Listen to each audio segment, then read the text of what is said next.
You were listening to How to Get Over Your Ex, episode number 313. I wasted so much time with my ex.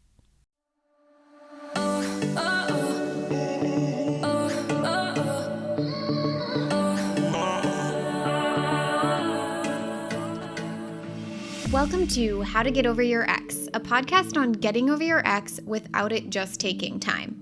I'm your host, Breakup Coach Dorothy. Let's turn your pain into power and your heartbreak into happy. Hello, beautiful brave hearts. I am sending you so much love. Today, I want to talk about something that came up in a recent Get Over Your Ex program coaching call. And honestly, it's something I have dealt with many times in the history of my breakup coaching. It is the idea that I have wasted so much time with my ex. And it's totally natural to have this thought pop up after a breakup, whether you spent 6 weeks together, 6 months, 6 years, 30 years with someone. However, we have to remember, my beautiful brave hearts, that what we focus on grows. So when you believe I wasted so much time with him or her, what happens is you will typically feel shame, anger, frustration. And when you feel that way, you show up that way, playing out old scenarios in your head, having fake arguments in your head, either with your ex or with yourself, probably shitting on yourself, saying something like, I should have seen it coming, I should have noticed earlier, I should have left earlier, which will result in I continue to waste time now on this person. Isn't that crazy?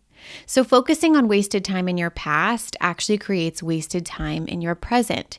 And I was coaching a client on this, and we began to explore this concept of time and was it a waste of time or something else? What's the opposite of wasted time? If we didn't waste time, what did we do? Did we add time? Did we invest time? Did we reclaim time or buy back time? Did we compress time and collapse timelines? Did we accelerate clarity? We really went down the rabbit hole. And honestly, it sent me on a rabbit hole down the whole thing of exploring, like, what are all of the, to me, non-conventional and non-cheesy ways, but more specific data-driven ways to reframe this idea of wasted time after a breakup or after a divorce that my brain personally would get on board with. If I were to be in a long-term partnership and have it come to an end, I think a lot of times for myself, just knowing that a idea or a perspective is taking me further away from where I want to be, that typically gives me enough to say I don't want to believe it. So I do want to reference this. Maybe just having this realization in the first 2 minutes of this podcast episode of like, holy crap. When I'm focused on wasted time in my past, I only create more wasted time now. That might be enough for you. And if that's enough for you, amazing. So cool. Oftentimes that used to be enough for me. We're going to take it a step further today in today's podcast episode and look at how might we not just reframe this, but even do breakup math around this, kind of like girl math, but breakup math, right? So I first asked myself as I was journeying down this rabbit hole, how does a breakup add time to my life? And here's what came through. There were a lot of immediate time additions from my perspective. The first one, which sounds really crazy and totally off the wall, but I swear to God, career acceleration. Women who leave relationships, I see, get promoted so quickly. They might get promoted, they might switch to a higher paying job or start businesses within like the 6 to 12 month time frame. So that promotion or that switch or that new business adds years of earning potential, which equates to time freedom later and so many freedoms that I've only personally witnessed in my life. I quadrupled. Well, at the very beginning, the immediate is that I doubled almost immediately after my breakup. I doubled my income through getting a side job. And then the lasting effects of that, like the long-term addition effect of my income potential is insane. So there's that. The second one is I oftentimes think about like the wrong relationship prevention. So leaving a wrong fit relationship prevents you from spending like 5 or 20 more years in the wrong place, right? You just added decades back. I was thinking about this with the current client. She had only spent 3 years with this guy. And I'm like, thank God you didn't spend 20 years with the wrong partner. And one of the things that was really coming up for her was it was 3 really bad years. There were a lot of like not great things happening and lying and betrayal and things like that.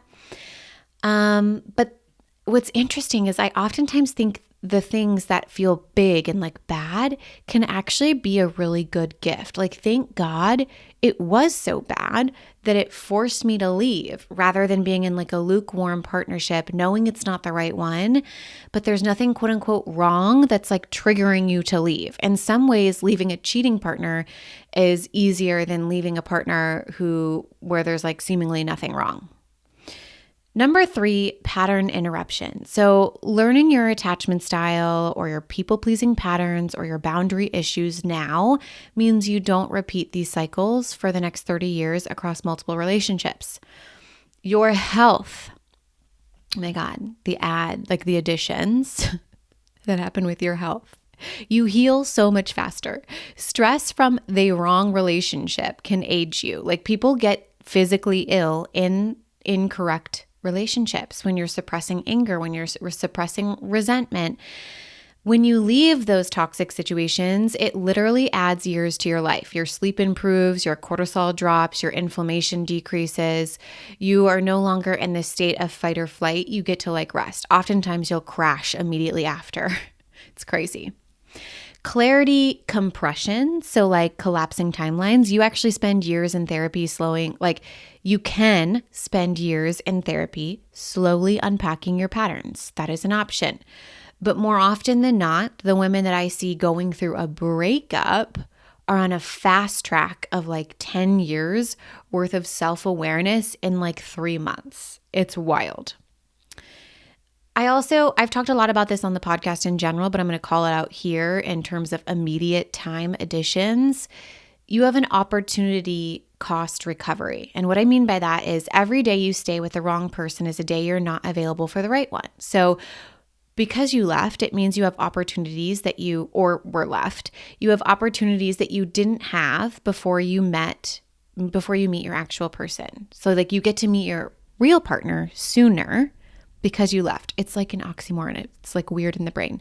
But I remember a woman actually in my program, and she had this amazing realization that because she was no longer now in a partnership with her ex, who was a terrible father to her 2 children, she had the opportunity to find an amazing dad sooner rather than later for her children. And I think that's like a beautiful example of that. And lastly, some of the other immediate time additions is you are breaking generational patterns right then, right now. So if you have kids or plan to, the patterns that you break now save them from having to do this work later. And you just added, time to not just your own life, but other people's lives, your children's lives. That is so impactful. More long-term additions, decision-making speed. Post-breakup, my clients report making decisions 10 times faster because they trust themselves. So faster decisions equals more time doing what matters. We can talk about energy additions. So think about the mental and emotional energy spent managing a bad relationship. Oh my God, that's so exhausting. It's staggering, time-consuming, mentally and emotionally consuming. And when you take all of that energy and resources and you redirect it, it creates momentum that adds years of productivity towards things you actually desire in life. And lastly, I would just say life trajectory shifts, right? One client left a relationship and then moved cities, which led to the job that introduced her to her husband. And if she had stayed 2 more years in that partnership with her ex, she'd have missed that window entirely. And when you go through a breakup, it gets to shift the entire trajectory of your life for the better. For the better, keywords. So I think about all of those time additions that I got in my life because of my rock bottom breakup. And the first thing that I thought about was Okay, if I thought I wasted 7 years of my life, but without those 7 years, I wouldn't have had this podcast, literally, that you're listening to right now, which has helped millions of people around the world, giving, so much value and changes to other people's lives. I mean, amazing. But I also wouldn't have built the business that I have that also has helped millions of people around the world, giving me also the life that I have now and the ability to work from home, work remote, flexible hours. I think about just those two things that I was gifted from this breakup. I could say 7 years of my life was wasted, or I could say I invested 7 years to go to a 7-year college that taught me how to become an expert in this arena. And it is paying dividends still and will continue to, and it's only like building momentum. It blows my mind. Secondly, the thing that I feel like I got from the 7 years in my partnership before is really like the clarity to choose my current husband, the life that I have in Gulf Breeze, my child. If I hadn't wasted, in quotes, the 7 years in that partnership with my ex, I could actually have potentially not learned all that I've learned and then not be in the partnership that I'm in now, because I totally would have messed it all up. And then I wouldn't have my child. I wouldn't have Teddy. Like, again, what? Mind blowing, right? So let's just even take a moment and talk about some breakup math. Maybe you think you wasted 3 years. You can do this math for yourself, but maybe you think you wasted 3 years of your life.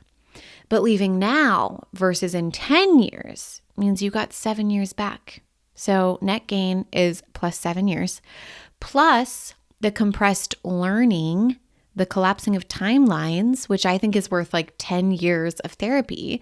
So then your actual result is you're 17 years ahead. I mean, hello, so fun. And listen, if you are dead set on your story and you're like, boo, I'm not going to give it up. I did waste time.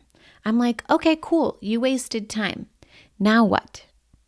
You can waste more time being mad about it, or you can make the time that you have left count, right? Your ex doesn't get to take the past and your future. And that's what you're letting your ex do by ruminating and wallowing and stewing, kind of marinating in this whole I wasted so much time narrative. So here's the thing. I want you to ask yourself some of these powerful questions. This is your homework for the week. So if you're someone struggling with the idea that you wasted so much of your time in the last relationship, and the pure awareness of like, oh my gosh, when I focus on wasted time in the past, I actually create more wasted time now. If that's just not cutting it for you, I want you to explore these questions, okay? Number 1, in what ways did this experience add time? Number 2, what did this relationship teach me in 3 years that might have taken me 30 years to learn otherwise? Number 3, how did leaving add years back to my life? Number 4, what did I compress into this experience that saved me from repeating it for decades? Number 5, what is my breakup math? Number 6, what is a more accurate statement of that time that I spent in that partnership? Ultimately, we want you to get neutral and then maybe even to a powerful place when you think about the way that you spent or invested that time in that partnership. Because when people are in breakups and they're feeling powerful, that is when I see them set boundaries they've never set before, make career moves that they were too scared to make, say no to things that don't serve them, invest in themselves, have hard conversations they've been avoiding, move cities, change jobs, start businesses, stop performing for social media, show up authentically, choose themselves in micro moments throughout the day. It's a complete transformation. And ultimately, they do epic things and not only get over their ex, but they build lives that are bigger and better than the one that they had with their ex. And right now, you're just spending mental energy on quote unquote wasted time. And that energy could go towards the job application, the dating app, the apartment search, the business idea, the workout that makes you feel good. Every hour you spend in shame or that anger or that frustration about the past is an hour that's stolen from your comeback. So if you're having a hard time making this shift, even after you ask yourself and answer those powerful questions, I do want you to remember the beauty and the power of bridge thoughts, right? These are small micro mindset shifts that you can use. You can say, I'm learning that ... insert whatever you're moving towards. I'm learning that I didn't waste time, which opens possibility. I'm learning to consider that I didn't waste my time, that I actually added time, and that reduces resistance. I'm noticing that perhaps I've added time instead of wasted time, which increases awareness. Or one way to look at this is ... and add in multiple perspectives. Your ex took the past. Please do not let them take your future too. The time wasn't wasted. It was tuition. You paid for the lesson, and now go collect your degree and build the life that makes those years worth it. Okay? All right, my beautiful Bravehearts, I love you so much. I hope you have an amazing week, and I will talk to you next time. If you're loving the How to Get Over Your Ex podcast and you want to learn how to get over your ex in 3 months or less to build a life better than the one you thought you had with your ex, I would like to personally invite you to my next group course where we take everything you've learned here on the podcast and apply it to your life. Come check it out at www.lifecoachdorothy.com.